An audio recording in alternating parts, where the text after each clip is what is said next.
The billionaire installed secret cameras to protect his paralyzed triplets. But one night, he watched the maid lean over a crib, open her mouth, and bite his child. What happened next shattered everything he believed about fear, love, and miracles. Ethan Rolland had spent his life controlling outcomes, markets, people, entire industries.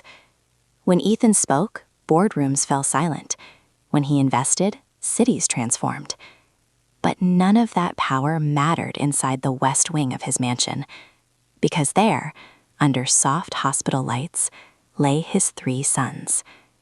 Identical, silent, motionless. The doctors called them miracle survivors. Ethan called them unfinished prayers.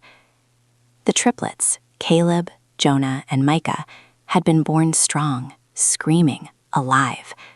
Their mother, Evelyn, had smiled weakly at Ethan and whispered, "They're perfect." Minutes later, she was gone. And by morning, the babies stopped moving.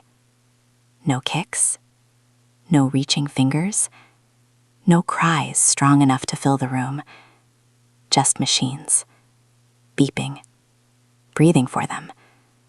A rare neurological paralysis, the doctor said. Too rare to promise anything, too cruel to explain. Ethan refused to leave the hospital at first.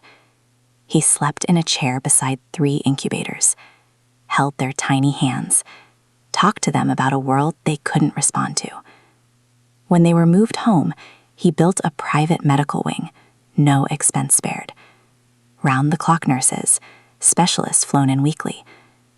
And still, nothing changed. Weeks passed, then months. Hope thinned into routine. And that's when fear crept in, because Ethan noticed something strange.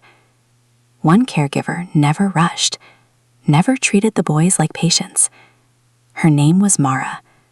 She was older than the others, soft-spoken. Her hands moved slowly, carefully, like she was afraid of breaking something sacred. She talked to the boys constantly.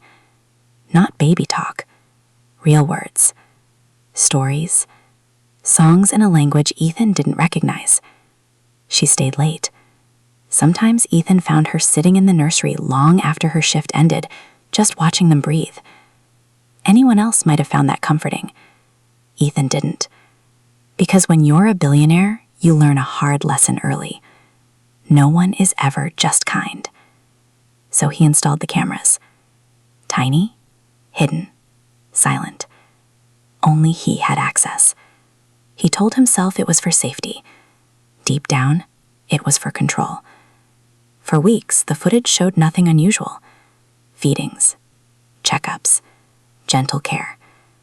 Until the night everything broke.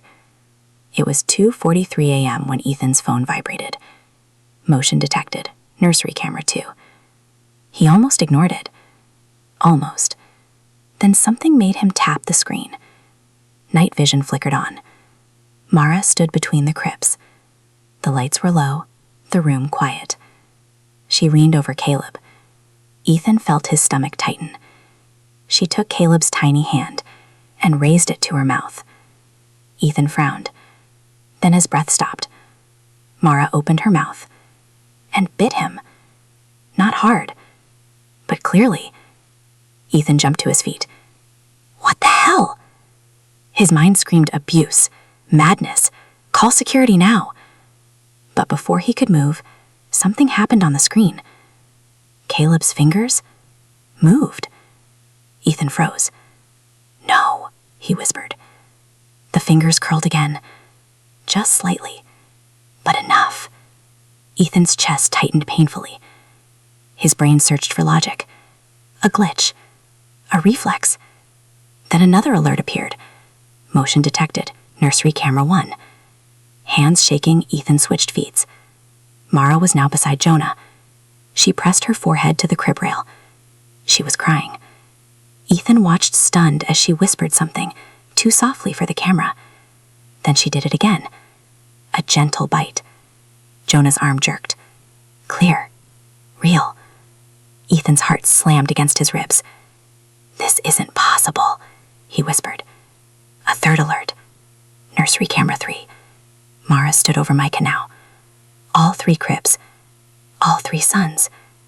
She hesitated, trembling, like she knew she was crossing a line she could never return from. Then she bit Micah's wrist, and Micah's leg twitched. Ethan didn't think anymore. He ran, barefoot, down marble halls, past stunned security guards. He burst into the nursery, fury ready to destroy everything in its path. "Mara!" She turned slowly. Didn't scream, didn't run. She just stood there, waiting. Ethan rushed to the cribs. No blood, no marks, nothing. But the monitors told a different story. Heart rates elevated, brain activity spiking.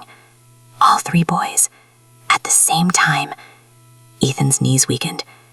He turned to Mara, voice shaking with rage and terror. "You bit my children," he said. "Tell me why, right now." Mara sank to her knees. Her hands shook violently. "I was praying you wouldn't see yet," she whispered. Ethan clenched his fists. "You think prayer explains this?" She looked up at him, and what he saw in her eyes wasn't guilt. It was fear. Fear for them. "Because if you had come earlier," she said softly, "it wouldn't have worked." Ethan's breath caught. "Worked," he repeated. Mara swallowed hard. "It only happens," she said, voice breaking, "when the father isn't afraid." The room went silent. Machines hummed. 3 small chests rose and fell. Ethan stared at his sons who hadn't moved in months, and just did. His world tilted. "Who are you?" he asked. Mara closed her eyes and whispered, "Someone who has already lost 1 child like this and refused to lose another." The billionaire thought the maid was abusing his children, but when doctors saw the footage, they went silent. Then one of them whispered, "This was never supposed to happen again." Ethan Rowland didn't sleep. He sat in the nursery chair all night, watching the monitors rise and fall with his son's breathing. Every twitch replayed in his mind. Every second the camera footage burned behind his eyes. Mara sat across the room, hands folded, head lowered. She hadn't moved since collapsing to her knees. Security waited outside. Lawyers were already calling.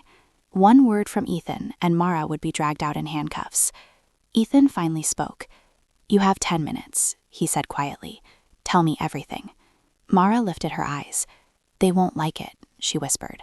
"I don't care," Ethan replied. "My children moved tonight. Start talking." Her hands trembled as she stood.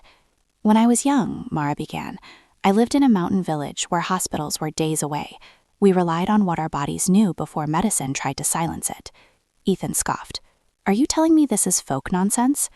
Mara shook her head. "I'm telling you science found it and buried it." She reached into her pocket and pulled out a folded, yellowed document, a medical report. Stamped, redacted, experiment terminated. Ethan's jaw tightened as he read. Neural reactivation, enzyme transfer, temporary motor response in paralyzed infants. Date, 17 years ago. Mara swallowed. "I was part of a study," she said. "Not by choice." Ethan looked up sharply. "What study?" "A pharmaceutical trial," she answered. "They searched remote communities for rare genetic markers, people like me." She touched her wrist unconsciously. "Our saliva carries a dormant enzyme. When transferred through skin contact, it can briefly awaken damaged neural pathways." Ethan's pulse raced. "Briefly?" he asked. Mara nodded. "That's why the study was shut down. The effect didn't last, unless there was emotional bonding." Ethan froze. "Bonding," he repeated. "Yes," she said. "Fear stops it, stress kills it. But love, physical, emotional presence, keeps the pathways open long enough for the brain to relearn movement." Ethan's chest tightened. "And my sons?" "Triplets," Mara whispered. "Identical genetics. That's why it worked so strongly." Ethan staggered back into the chair. "You experimented on my children." Mara's voice broke. "No," she said fiercely. "I tried to save them." Silence filled the room. Then Ethan asked the question he was afraid of. "How do you know this?" Mara closed her eyes. "Because I had a son." Her voice cracked. "He was born paralyzed too." Ethan's breath caught. "I tried everything," she continued. "Doctors laughed at me, told me to let him go." Tears slid down her face. "One night, desperate, I held his hand and bit his finger the way my grandmother once did for sick babies. Ethan felt sick. He moved, Mara whispered, for the first time. Her shoulders shook. For months, I stayed with him, holding him, loving him, feeding the bond. And, Ethan asked quietly. And the study took him, she said. Ethan's head snapped up. They said they could make it permanent. They promised. Her voice dropped to a whisper. They were wrong. Ethan felt ice crawl up his spine. My son walked once, she said. Then they separated us, and his body shut down again. She wiped her face. He died 6 months later. The nursery felt suddenly too small. Ethan looked at his children. They'll take mine too, he said slowly. Mara nodded. That's why I didn't tell you, she said. Because powerful people don't share miracles. They own them, as if summoned by her words. Ethan's phone rang. Unknown number. He answered. Mr. Rowland, a convo said. This is Dr. Halverson from the Federal Biomedical Oversight Board. Ethan's blood ran cold. We've detected abnormal neural activity linked to your private medical wing, the voice continued. We'll be sending a team to investigate. Ethan looked at Mara. She was already shaking her head. They found it, she whispered. They always do. Ethan clenched his jaw. They're not taking my children. You don't understand, Mara said urgently. If they isolate them, if they remove emotional stimulus, they'll lose everything, Ethan finished. Sirens echoed faintly in the distance. Ethan stood. For the first time since his wife died, something ignited inside him. Not fear. War. He looked at Mara. Stay, he said. She stared at him. They'll arrest me. I'll protect you, Ethan said. I have more money than their budgets. Mara hesitated, then nodded. Footsteps thundered outside. Security radios crackled. Ethan picked up his sons, one by one, and held them against his chest. The monitor spiked again. Heart rates rose. Tiny fingers twitched. Mara gasped. It's happening faster, she whispered. Because for the first time, the father wasn't watching from a distance. He was holding them. The doors burst open. Men in suits. Badges. Cold eyes. Dr. Halverson stepped forward. Step away from the children, he ordered. Ethan didn't move. No, Ethan said calmly.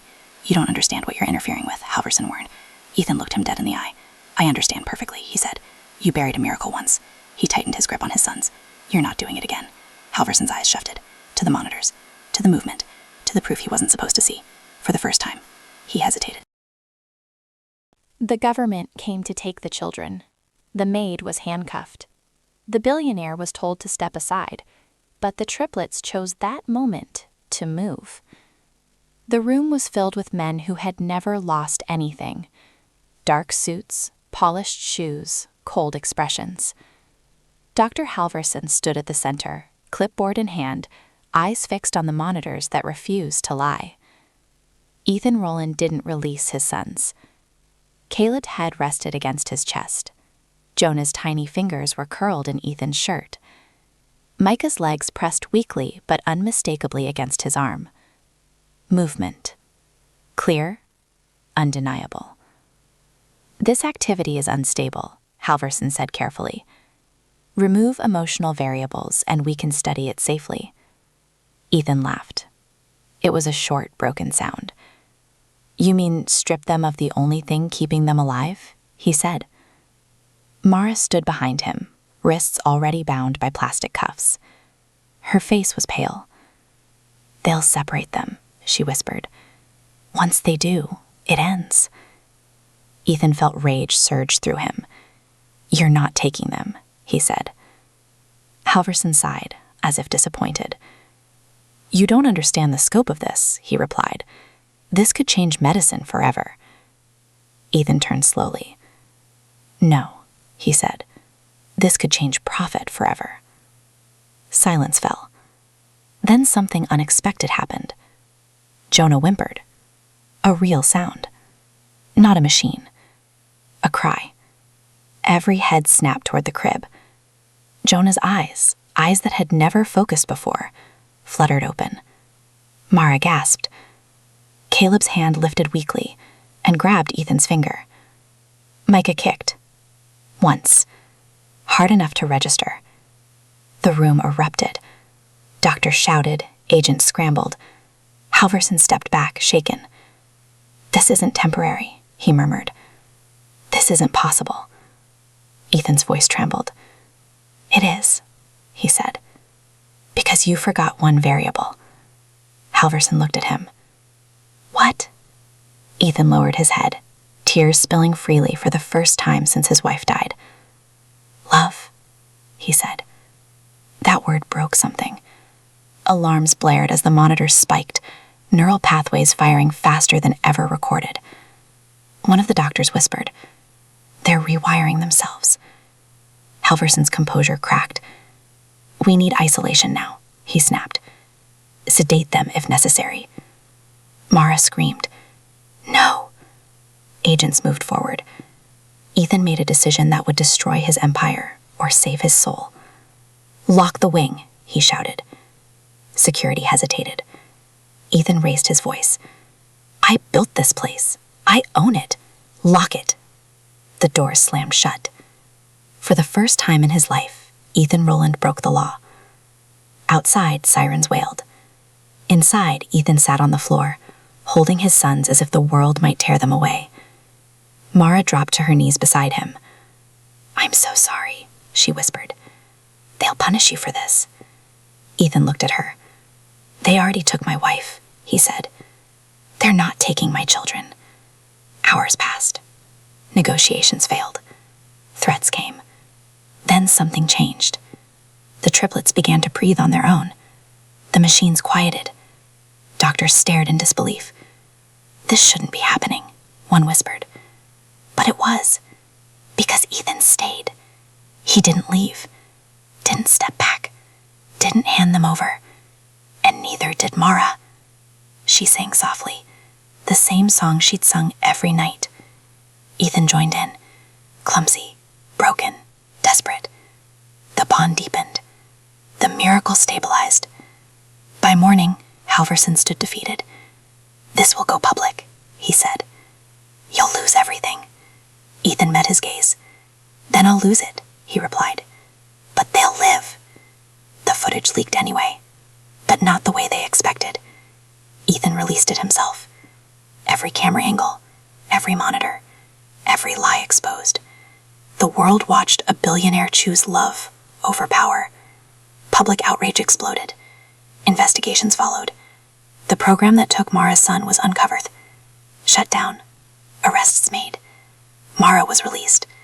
Charges dropped. Weeks later, sunlight filled the nursery. Caleb lifted his head. Jonah rolled onto his side. Michael laughed, a soft, breathy sound that shattered Ethan completely. Doctors called it unprecedented.